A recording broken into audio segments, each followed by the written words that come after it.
Basta kay Sir Rojan, ibang klase. Let's go!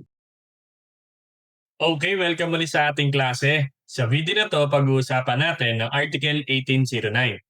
Dito sa article na to, dinidiscuss ang tungkol sa right ng isang partner to a formal account ng partnership affairs. May karapatan nga bang mag-demand ang isang partner to account for the partnership affairs or wala? Kung meron, ano-ano mga situations sa pinapayagan? Ano nga ba? Ready ka na? Sige, start tayo. Let's go! Ayan, sige, basahin muna natin. Article 1809. Any partner shall have the right to a formal account as to partnership affairs.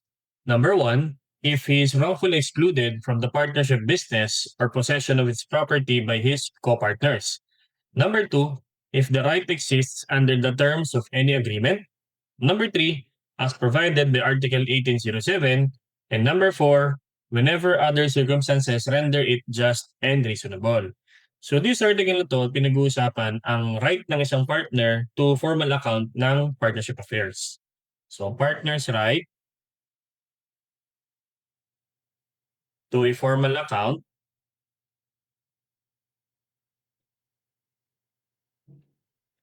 of partnership affairs.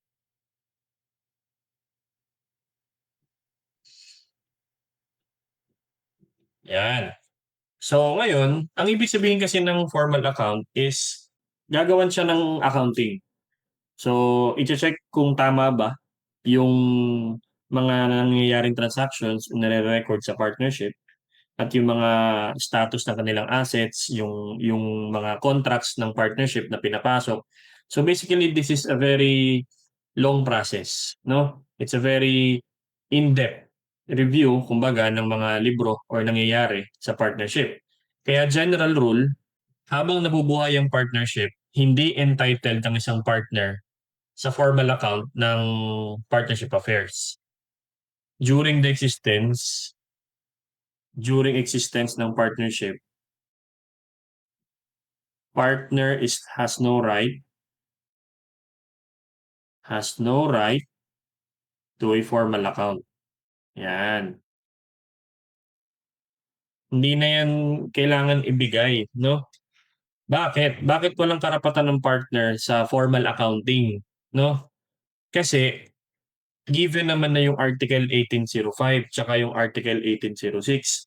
Sa 1805, pinag-uusapan natin na pwedeng tingnan ng partner yung libro ng partnership for as long as he wants. Okay? During business hours or any reasonable hour within business day, okay, na dapat nasa principal office ng business yung libro or may agreement sila kung saan nila ilalagay. So sinasabi sa 1809, hindi nyo na kailangan mag-request pa ng formal account kasi pwede nyo naman tingnan yung libro anytime eh. Okay? Tapos sinabi pa ng 1806, may karapatan naman kayo sa totoo at sa lahat ng information affecting the partnership. Okay? Kaya pwede kayong magtanong. Okay? Pero to formalize the accounting of our books, kumbaga, mag-request ka ng isang accountant na talagang titingnan, okay? Or external accountant na talagang magkakaroon ng formal account ng partnership affairs, that would cause so much inconvenience and waste of time. Okay? So, bakit? Anong reason kung bakit general rule, walang right ng isang partner to formal account? What's the reason? Because it will cause inconvenience, and waste of time. Okay? Yan. Kumbaga, pwede mo naman tingnan eh. Pwede ka naman magtanong, hindi ka naman lolokohin, hindi ka naman pagtatakpan or tataguan ng information kasi meron tayong 1805 at saka 1806. Yan. Kaya no need na to extend the right for formal accounting. Except na lang, so may exception tayo. Exception, kapag yung apat na senaryo pinag-uusapan. Except kung 1809 ang pinag-uusapan, which is yung 4 scenarios. Ayan. Kung ikaw ay excluded sa partnership bilang isang partner, okay, hindi ka pinapatingnan ng libro, nagtatanong ka, hindi ka sinasagot. So you are wrongfully excluded from partnership business or possession of its property. Kasi ang partnership book ay isang property ng partnership. Kung hindi ka pinapayagan tingnan 'yan, okay? Therefore, pwede kang exercise ng right to a formal account. Okay? O kaya naman, may agreement kayo na pwedeng magpa-formal account. Okay, mag-request ng formal account, walang problema. O kaya naman sinasabi sa 1807. Ano naman yung 1807? Kung sakaling nagkaroon ng profit ang isang partner, 'di ba? Sa paggamit ng property ng partnership, kumita ang isang partner, ginamit yung property ng partnership na walang kinalaman sa partnership, kailangan i-account 'yun sa partnership. Kaya pwede siyang mag-request ng formal account. Let's say halimbawa, yung partnership may truck. Tapos nagpa-request yung kaibigan nung isang partner na tulungan siyang maglipat ng bahay ng mga gamit. Okay? Binayaran yung kaibigan niya. Binayaran si partner. So kumita si partner pero gamit niya yung truck ng partnership. Kailangan ibigay sa partnership para matiyak na lahat yun ay nai-account, magpapa-formal accounting siya. Okay, yun yung sinasabi sa 1807. O kaya naman, other circumstances na just and reasonable. So again, wala namang right to formal account ang isang partner except na lang kung kabilang siya dito sa apat na scenarios ng 1809. Okay? Yun yung sinasabi dyan. Anong example sir ng number 4? So example ng number 4 natin, yun na lang yung example natin. Kasi itong number 1, nabigay na natin yung kanina. Yun nga, ang partnership books ay considered partnership property which is co-owned by partners. So kung yung property mo, co-owned ka, hindi ka pinapayagan tingnan, so excluded ka sa partnership wrongfully. Kaya pwede kang mag-exercise ng right to a formal account. Yung number 4, ano sa rin mga example ng just and reasonable na circumstances? Halimbawa, si partner nagbakasyon abroad for so long. Halimbawa, yung mga 3 months, yan, matagal siya, 6 months, nagbakasyon siya. Hindi niya natitingnan ng libro. Okay? Yung ibang partners ang bahala doon sa books ng partnership. So, that is considered just and reasonable. Partner is abroad. Okay? For so long. Yan. Tapos yung libro, hindi niya natitingnan kasi walang soft copy, for example. O kaya naman hindi niya talaga nakikita siya at yung ibang partners ang humahawak ng libro during that time. So that can be considered to be just and reasonable.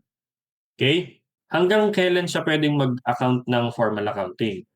Okay? Hanggang nag-i-exist ang partnership at saka kabilang dyan sa apat na yan. Okay? Pero kapag dissolved na, okay? Upon dissolution, pwede nang mag-demand ng formal accounting. So upon dissolution, okay? Upon dissolution, formal accounting can be demanded.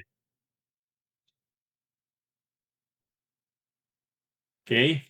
Kasi nga, ito na yung panahon kung kailan ina-ascertain na nila yung mga capital ng bawat partners kasi magsosolian na sila sa liquidation process. So, pwede na nilang i-account kung magkano bang capital ko, magkano yung mababalik sa akin. So, kapag dissolution lang. Kahit wala dito sa apat, okay? Pero dissolution yung pinag-uusapan. Yan. Pero while the partnership is existing, they cannot just exercise the right to a formal account except if the 4 scenarios are available. Okay? That is 1809. Okay? So yun. Dito natatapos yung Article 1809 tungkol to sa karapatan ng isang partner to formal account.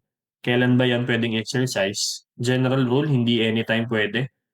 Okay? Kasi nga, it would cause inconvenience and just a waste of time.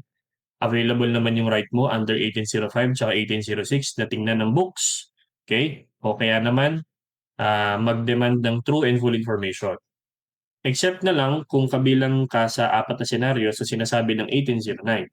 If you've been wrongfully excluded, such as yung books hindi pinapakita sa iyo, o kaya naman may kasunduan kayong pwedeng mag-formal account, request, or demand anytime, o kaya naman under 1807, may ibang pinagkakitaan si partner gamit ang property ng partnership, dapat i-account yun sa partnership. So, pwede kayong mag-request ng formal accounting para masigurado kung lahat ba ng profits ay napupunta sa partnership.